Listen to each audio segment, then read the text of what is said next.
नमस्कार दोस्तों, आप सभी का हमारे YouTube चैनल अध्यात्म इंडिया में बहुत बहुत स्वागत है। संपूर्ण रामायण की कहानी के प्रथम एपिसोड में मैंने आपको सुनाया था रामायण कथा प्रारंभ। आज हम आपको सुनाएंगे महर्षि विश्वामित्र का आगमन। अयोध्यापति महाराज दशरथ के दरबार में यथोचित आसन पर गुरु वशिष्ठ, मंत्रीगण और दरबारीगण बैठे थे। अयोध्या नरेश ने गुरु वशिष्ठ से कहा, हे गुरुदेव, जीवन तो क्षणभंगुर है और मैं वृद्धावस्था की ओर अग्रसर होते जा रहा हूँ।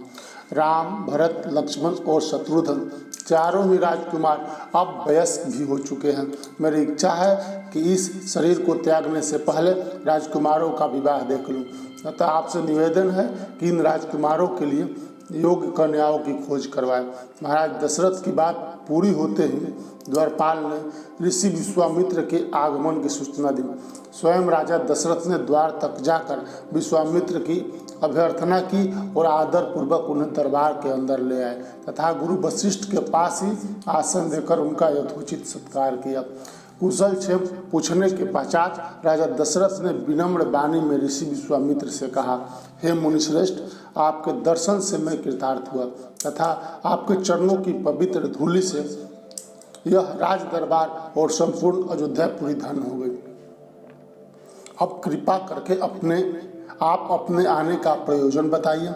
किसी भी प्रकार की आपकी सेवा करके मैं स्वयं को अत्यंत भाग्यशाली समझूंगा। राजा के विनयपूर्ण वचनों को सुनकर मुनि विश्वामित्र बोले, हे राजन, आपने अपने कुल की मर्यादा के अनुरूप ही वचन कहे हैं। इक्ष्वाकु वंश के राजाओं की शक्ति भक्ति गौ ब्राह्मण और ऋषि मुनियों के प्रति सदैव ही रही है। मैं आपके पास एक विशेष प्रयोजन से आया हूँ। समझिए कि कुछ मांगने के लिए आया हूँ। यदि आप मुझे वांछित वस्तु देने का वचन दे तो मैं अपनी मांग आपके सामने प्रस्तुत करूं। आपके वचन न देने की दशा में मैं बिना कुछ मांगे ही वापस लौट जाऊंगा। महाराज दशरथ ने कहा, हे ब्रह्मर्षि, आप निसंकोच अपनी मांग रखें। संपूर्ण विश्व जानता है कि रघुकुल के राजाओं का वचन ही उनकी प्रतिज्ञा होती है। आप मांगे तो मैं अपना शीश काट कर भी आपके चरणों में रख सकता हूँ। उनके इन वचनों से आश्वस्त ऋषि विश्वामित्र बोले, राजन, मैं अपने आश्रम में एक यज्ञ कर रहा हूँ। इस यज्ञ के पूर्णाहुति के समय मारीच और सुबाहु नाम के दो राक्षस आकर रक्त मांस आदि अपवित्र वस्तुएं यज्ञ वेदी में फेंक देते हैं। इस प्रकार यज्ञ पूर्ण नहीं होता। ऐसा वे अनेक बार कर चुके हैं। मैं उन्हें अपने तेज से श्राप देकर नष्ट भी नहीं कर सकता, क्योंकि यज्ञ करते समय क्रोध करना वर्जित है। मैं जानता हूँ कि आप मर्यादा का पालन करने वाले हैं। मैं जानता हूँ कि आप मर्यादा का पालन करने वाले ऋषि मुनियों के हितैषी एवं प्रजा वत्सल राजा हैं। मैं आपसे आपके ज्येष्ठ पुत्र राम को मांगने के लिए आया हूँ, ताकि वह मेरे साथ जाकर राक्षसों से मेरे यज्ञ की रक्षा कर सके और मेरा यज्ञानुष्ठान निर्विघ्न पूरा हो सके। मुझे पता है कि राम आसानी के साथ उन दोनों का संहार कर सकते हैं। अतः केवल 10 दिनों के लिए राम को मुझे दे दीजिए। कार्य पूर्ण होते ही मैं सकुशल आपके पास वापस पहुंचा दूंगा। विश्वामित्र की बात सुनकर राजा दशरथ को अत्यंत विषाद हुआ। ऐसा लगने लगा कि अभी वे मूर्छित हो जाएंगे। फिर स्वयं को संभाल कर उन्होंने कहा, मुनिवर, राम अभी बालक है। राक्षसों का सामना करना उनके लिए संभव नहीं होगा। आपके यज्ञ की रक्षा करने के लिए मैं स्वयं ही जाने को तैयार हूँ। विश्वामित्र बोले, राजन, आप तनिक भी संदेह न करें। राम उनका सामना ही नहीं कर सकते, उन्हें मार भी सकते हैं।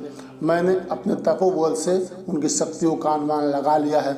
आप निसंकोच होकर राम को मेरे साथ भेज दीजिए।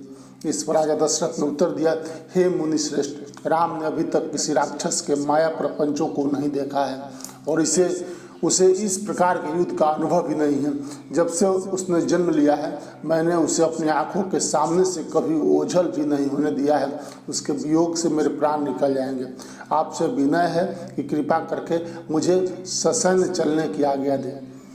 पुत्र मोह से ग्रसित होकर राजा दशरथ को अपनी प्रतिज्ञा से विचलित होते देख ऋषि विश्वामित्र आवेश में आ गए।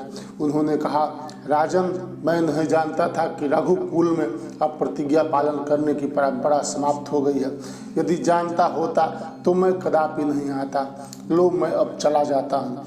बात समाप्त होते होते उनका मुख क्रोध से लाल हो गया। विश्वामित्र को इस प्रकार क्रोध होते देखकर दरबारी एवं मंत्रीगण भयभीत हो गए और किसी प्रकार के अनिष्ट की कल्पना से वे कांप उठे। गुरु वशिष्ठ ने राजा को समझाया, हे राजा, पुत्र के मोह में ग्रसित होकर रघुकुल की मर्यादा, प्रतिज्ञा पालन और सत्यनिष्ठा को कलंकित मत कीजिए। मैं आपको परामर्श देता हूँ कि आप राम के बालक होने की बात को भूलकर एवं निसंकोच होकर राम को मुनि राज के साथ भेज दीजिए।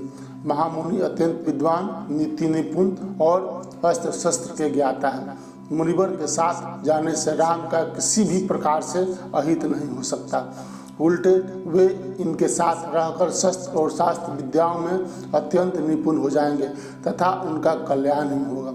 गुरु वशिष्ठ के वचनों से आश्वस्त होकर राजा दशरथ ने राम को बुला भेजा। राम के साथ साथ लक्ष्मण भी वहां चले आए। राजा दशरथ ने राम को ऋषि विश्वामित्र के साथ जाने की आज्ञा दी। पिता की आज्ञा का शिरोधार्थ करके राम के मुनिवर के साथ जाने के लिए तैयार हो जाने पर लक्ष्मण ने भी ऋषि विश्वामित्र से साथ चलने के लिए प्रार्थना की और अपने पिता से भी राम के साथ जाने के लिए अनुमति मांगी। अनुमति मिल जाने पर राम और लक्ष्मण सभी गुरुजनों से आशीर्वाद लेकर ऋषि विश्वामित्र के साथ चल पड़े। समस्त अयोध्यावासियों ने देखा कि मंद धीर गति से जाते हुए मुनिश्रेष्ठ विश्वामित्र के पीछे पीछे कंधों पर मनुष्य धनुष और तरकस में बांध रखे दोनों भाई राम और लक्ष्मण ऐसे चल रहे थे मानो ब्रह्मा जी के पीछे दोनों अश्विनी कुमार चले जा रहे हों। अद्भुत क्रांति से युक्त दोनों भाई गोह की त्वचा से बने दस्ताने पहने हुए थे। हाथों में धनुष और कटी में तीक्ष्ण धार वाली कृपाणें शोभायमान हो रही थी। ऐसा प्रतीत होता था मानो स्वयं सौर ही शरीर धारण करके चले जा रहे हों। लता बिटपों के मध्य से होते हुए 6 कोस लंबा मार्ग पार करके वे पवित्र सरजू नदी के तट पर पहुँचे। मुनि विश्वामित्र ने स्नेह मधुर वाणी में कहा, हे वत्स, अब तुम लोग सरजू के पवित्र जल से आचमन स्नान आदि करके अपनी थकान दूर कर लो, फिर मैं तुम्हें प्रशिक्षण दूंगा। सर्वप्रथम मैं तुम्हें बला और अति बला नामक विद्याएं सिखाऊंगा। इन विद्याओं के विषय में राम के द्वारा जिज्ञासा प्रकट करने पर ऋषि विश्वामित्र ने बताया, ये दोनों ही विद्याएं असाधारण हैं। इन विद्याओं में पारंगत व्यक्तियों की गिनती संसार के श्रेष्ठ पुरुषों में होती है। विद्वानों ने इन्हें समस्त विद्याओं की जननी बताया है। इन विद्याओं को प्राप्त करके तुम भूख और प्यास पर विजय पा जाओगे। इन तेजोमय विद्याओं की सृष्टि स्वयं ब्रह्मा जी ने की थी। इन विद्याओं को पाने का अधिकारी समझकर मैं तुम्हें इन्हें प्रदान कर रहा हूँ। राम और लक्ष्मण के स्नानादि से निवृत्त होने के पश्चात विश्वामित्र जी ने उन्हें इन विद्याओं की दीक्षा दी। इन विद्याओं के प्राप्त हो जाने पर उनके मुख मंडल पर अद्भुत क्रांति आ गई। तीनों ने सरजू तट पर ही विश्राम किया। गुरु की सेवा करने के पश्चात दोनों भाई तृणशय्याओं पर सो गए। जय श्री राम। आगे की कथा अगले अंक में, अगले एपिसोड में